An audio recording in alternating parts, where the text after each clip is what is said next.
Now that the mechanism is complete, we can check the closed state of the assembly against the desired angle. In the browser, under Sleeve 1, we'll right-click the Flush To constraint and click the Suppress to remove the suppressed state. As you can see, the assembly will now accommodate that constraint. We're going to override this value.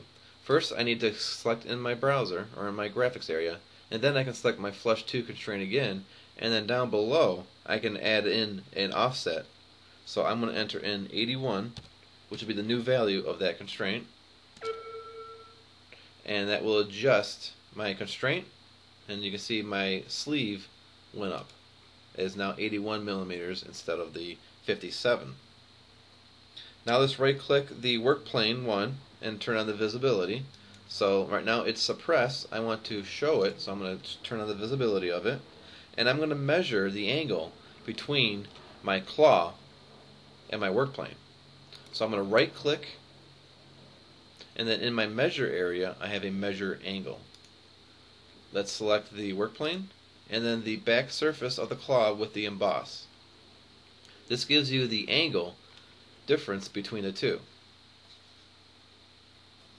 The angle reported is not within the acceptable range from that engineer's note that we viewed in a previous exercise. So let's right click and done to get out of the measure tool. And we're going to reset the constraints to their initial conditions so that all modifications to the pivot are made at this lift position. So in the browser under Sleeve 1, we're going to set the 81 millimeters to Flush To back to 57. And you can see the adjustment. And then we're going to unsuppress the angle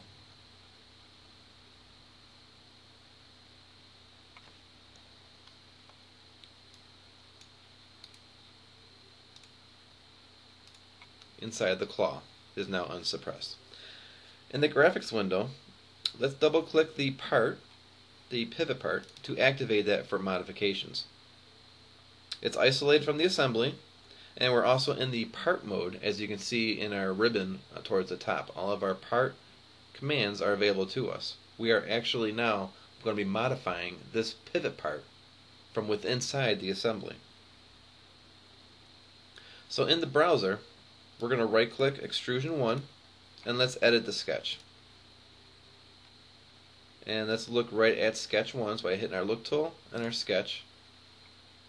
So we're looking perpendicular down into our sketch. And double click the 40 millimeter vertical dimension, and we want all that text in it to be selected. And then we're going to, with all that selected, we're going to click the 40 dimension for the horizontal. This will make the vertical dimension always equal to the horizontal one we just selected. It will put the parameter name for that horizontal one, which is D3, inside of our dimension. Once we click on the green, you'll see it has a formula which is equal to 40, which is the value of the horizontal. These two dimensions will from now on be equal. To show this, let's edit the horizontal arm length to 39 millimeters.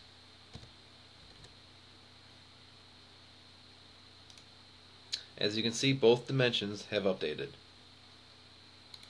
Let's right click and finish our sketch, and the part should be updated.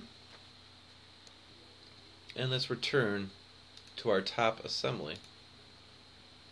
And as you can see, all the constraints have updated to that new dimension.